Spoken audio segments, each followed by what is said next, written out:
Dia nak jadi pomen ni, nak bikin motor ni. Bukannya orang cakap macam kita buat-buat minat tau. Benda ni kita kena minat. Benda ni kita kena minat. Sebab tu kalau kita buat sesuatu tu kan, kalau dengan benda yang kita minat, kita akan berusaha bersungguh-sungguh.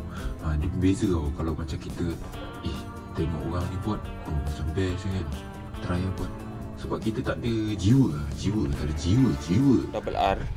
Double R ni dia nak tukar blok banyak lah Cuma sekarang ni aku nak tukar dia punya oil seal water pump. Oil seal water pump dia ni, dia baru lepas tukar Tak tahu lah siapa yang tukar.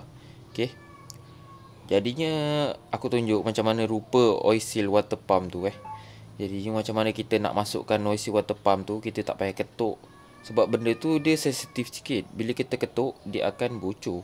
Macam mana rupa oil seal water pump tu oil seal water pump tu rupa dia macam gitu jadinya. Nampak tak?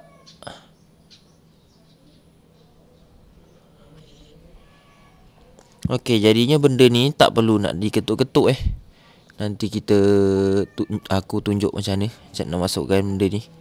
Okey, sekarang kita keluarkan dulu oil seal water pump yang lama ni Jadinya ni oil seal water pump dia. Oil seal water pump dia ni baru lagi. Cuma itulah, dia ketuk benda ni. Okey, jadinya kita tukar oil seal water pump dia. Bersihkan dulu tu. Okey. Tapi rumah dia pun dah teruk juga macam gini sekali Kenapa jadi macam tu Alamak, ini pun salah satu punca juga ni, dia bocor ni. Kenapa dia jadi macam ni aku tak tahu Sebab rumah oil seal water pump tu dia masuk dekat dalam ni tau. Dia akan tidur dekat sini. Jadinya bila dah macam gini, tak tahu dia boleh okey ke tak boleh ni macam gini. Kalau korang tengok rumah dia tu, dia macam dah tak rata tau. Okey, korang tengok, kalau korang tengok kelas plate dia tu, satu tu salah pasang Jadinya aku suruh Eddie buka, so Eddie betulkan balik kelas plate dia ikut macam asal Kita nak pasang oil seal water pump. Aku rasa benda ni semua orang boleh buat dah. Senang-senang dekat rumah pun boleh pasang Orang cakap bukan nak kena bawa pergi kedai, nak kena press. Jadinya kita pakai apa tau? Kita pakai benda ni. Benda ni dia fork lama double R tau. Fork lama double R ni dia memang ngam-ngam dekat oil seal tu. Korang macam mana kita nak pasang. Okey, jadinya kalau korang tengok kan, dia punya rumah ni macam dah makan sikit dah. Tak tahu kenapa jadi macam itu. Pelik juga Dia punya casing ni dah teruk tau. Dia punya laluan-laluan ni kan, dia dah macam dah dimamah. Tak tahu kenapa jadi macam ni. Mungkin dia suka pakai air pipe ni. Biasa air pipe je jadi macam ni. Ataupun dah terlalu lama. Tapi double R ni bukannya lah motor yang lama sangat. Jadi kita bersihkan dulu gasket-gasket ni. Okey, kita letak minyak sikit kat sini. Sikit je Lepas tu aku akan lap balik, bagi dia basah je lah orang cakap.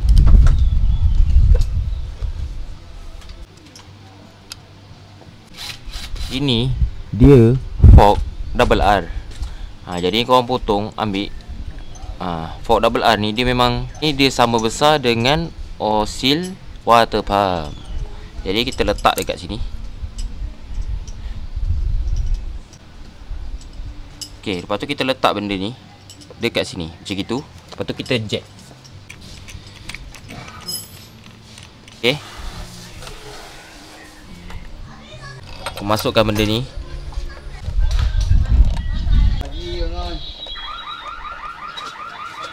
Okey, lepas tu aku pakai benda ni. Ini tempat jet grain stop tau. Okey, jadinya aku akan masuk ke benda ni. Aku pusing.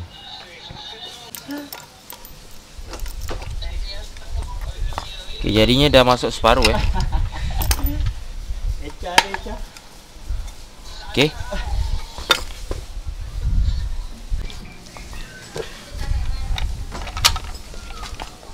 Okey, lepas tu kita ikat nanti dia akan masuk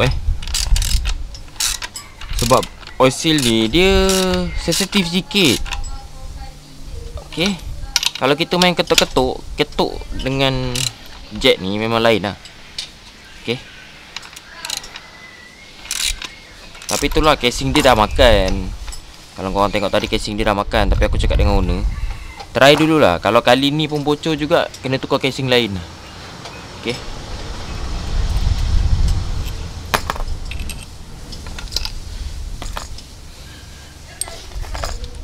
Nampak? Jadinya macam itulah kalau kita pakai apa? Press. Dia lawa lah, dia rata kan. Okay. Lepas tu motor ni dia nak tukar spring power valve yang diorang cakap keras-keras tu kan. Jadinya apa bezanya spring power valve kalau yang keras dengan yang lembut? Apa beza kalau kita pakai spring power valve yang keras? Kenapa kita kena pakai spring yang keras? Jadinya Eddie sekarang dia tengah pasang blok motor double R tu double R ni lah. Aku pula tukar dia punya OC water pump. Okay, sekarang kita tukar dia punya spring dulu spring power valve ni. Okay, korang tengok aku tukar spring power valve jap. Keras juga benda ni. Keluarkan dia. Nak tukar spring ni senang je geng, tak susah pun. Okay, jadinya macam mana cara power valve kita berfungsi. Jadinya inilah spring standard. Okay, jadi macam mana power valve kita berfungsi? Sebab tu kat sini dia ada needle bearing, dia ada wasi, macam-macam ada. Okay, tapi nak keluarkan ni tak boleh ni. Lepas tu dia ada cincin, bawah tu ada needle bearing lagi. Okay, jadi aku buka, aku tunjuk korang sistem power valve. Tapi nak kena buka ni geng. Tapi tak apalah, aku buka. Kata nak tunjuk, kita kena keluarkan lock dia dulu kat sini. Kat sini dia ada macam satu pin tau, kecil je. Tengok.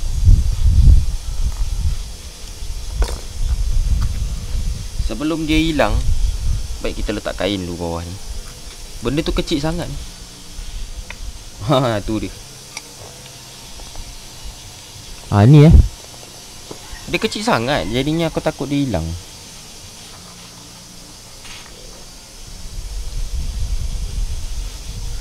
Okay. Lepas tu kita kena buka ni, dua ni. Okay.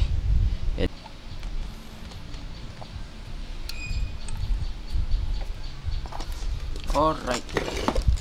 Lepas kita buka kaki ni, yang last ni, barulah kita boleh tarik benda ni keluar Okay, jadinya lock tadi tu kan, dia letak dekat sini dia maksudnya power valve kita tak boleh terlalu banyak clearance ataupun tak boleh terkeluar. Jadinya macam mana cara power valve kita berfungsi? Okay, power valve kita ni dekat sini dia ada bearing tau. Dia ada 4 biji bearing. Nampak tu. Okay, sekarang kita tengok benda ni Okay, benda ni kalau korang tengok, dia tak rata tau. Maksudnya hujan geng, tiba-tiba hujan geng. Dia tak rata tau. Dia macam gini lah. Aku ambil bearing ni satu. Okay, jadinya dia tak rata. Dia macam menaik macam gitu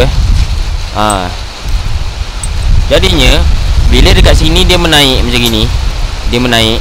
Yang dekat sana pun bearing ni dia akan naik tau. Bearing ni kalau korang tengok, daripada sini dia dekat bawah, lepas tu dia akan naik. Dia boleh makin lama makin naik, makin tinggi. Okay, cerita pasal sistem power valve. Okay, tadi hujan geng kat sini. Aku tengah cerita tak lalu hujan. Okay, jadinya sistem power valve ni kan, dia macam ni Dia ada bearing kat sini Okay, bearing dia ni, dia makin lama makin menaik. Okay, dia makin naik tinggi. Sebab tu benda ni boleh berpusing. Bila dia boleh berpusing, bila dia terlalu laju dia berpusing, dia akan menolak bearing ni naik atas. Semua ni Okay, empat-empat ni. Okay, jadinya bila dia naik, dia akan tolak benda ni. Okay, sebab benda ni pun dia menaik juga. Okay, bila dia tolak benda ni, oh my kau tergulik. Masuk longkang. Okey, jadinya bila benda ni naik, bila benda ni ternaik, dia akan tolak yang ini, batang power valve kita ni, okey. Batang power valve kita ni kan kat sini. Lepas tu dekat atas dia ni ada banyak wasi lah. Bila dia naik, dia akan tolak macam ni. Dia akan naik. Itu yang power valve kita boleh zas. Terpusing. Okey, jadinya kalau korang tengok baru-baru ni ada macam seorang berada ni, dia buat spring yang keras. Jadinya apa kebaikan kalau kita buat pakai springnya keras sikit? Okey, sekarang dia dah turun habis kan. Korang tengok bila aku pusing kan. Dia naik, nampak? Nampak? Bila aku kuat sangat, dia terkeluar pula. Okey. Jadinya sebab tu lah benda tu dia ada tebing. Okey. Benda ni dia ada tebing dia, nampak? Bila bearing tu naik, dia akan zas sangkut kat situ. Jadi macam gitulah fungsi power valve kita, macam mana cara dia bekerja. Okey, kita sambung balik yang tadi cakap pasal fungsi kita keraskan spring tu. Okey, apa fungsi dia? Okey, double R ni dia ada 3 lubang exhaust. 3 lubang exhaust. Semua motor pun sama je. Kalau kita modified, kita akan besarkan lubang exhaust. Cuma bezanya yang ada dekat double R ni, pada RPM tertentu baru lubang exhaust kedua dan ketiga itu digunakan. Okey, maksudnya kedua ketiga tu yang lubang power valve yang kiri kanan lah. Jadinya kenapa kita tak boleh gunakan terus je? Maksudnya kalau kita matikan power valve, kita buka, kita matikan power valve, kita biar dia terus terbuka je tiga-tiga lubang exhaust tu. Nanti motor korang time starting, korang nak kena rem. Bagai nak terberanak enjin, macam orang main sprint, baru motor boleh pergi kan. Jadinya Kawasaki ni dia cipta benda ni kan, kita menggunakan power yang lebih tu pada RPM tertentu. Okey. Jadinya sebab itulah dia buat power valve punya sistem. Tapi yang bestnya, power valve sistem double R ni dia tak samalah macam TZM, macam Yamaha lah senang cerita. Dia memang lain lah. Kalau macam Yamaha YPVS ni, dia punya sistem power valve dia agak rumit. Okey. Kalau macam double R ni dia simple. Pada aku double R paling simple lah. Jadinya contoh macam 125Z lah, porting block kan, korang besarkan lubang exhaust, motor memang boleh laju. Tapi terlalu besar lubang exhaust tu, nanti motor kita akan rasa macam berat. Betul tak?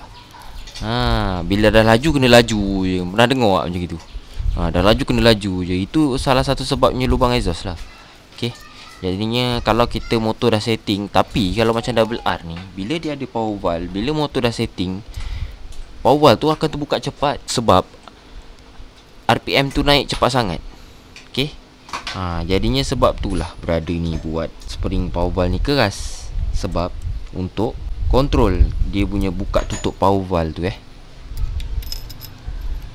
Okay, jadi kalau korang tengok, nampak tak kaki ni? Dia akan duduk dekat atas piring ni. Bila piring ni, bearing kat dalam tu tolak piring ni, piring ni akan naik. Okay. Dia akan naik, barulah batang power valve kita ni boleh nak main-main. Tapi dia naik time bila? Time RPM kita tertentu lah. Kalau motor dah setting, bila kita dah setting motor, jadinya itu dah masuk fasa untuk cerita pasal spring yang keras. Jadinya kalau korang nak tahu pasal spring yang keras, kita perlu pakai spring yang keras. Apa kesan enjin kita kalau kita pakai spring yang keras, apa yang bagusnya, apa yang tak eloknya. Cerita pasal spring tu, okay, kita cerita dekat video lain. Sebab dalam video ni aku cerita cuma untuk pasal macam mana cara power valve berfungsi. Jadinya sekarang video ni dah berapa minit? 14 minit ke 15 minit macam tu. Video pasal power valve punya spring tu besok aku buat. Assalamualaikum. Love for the first time.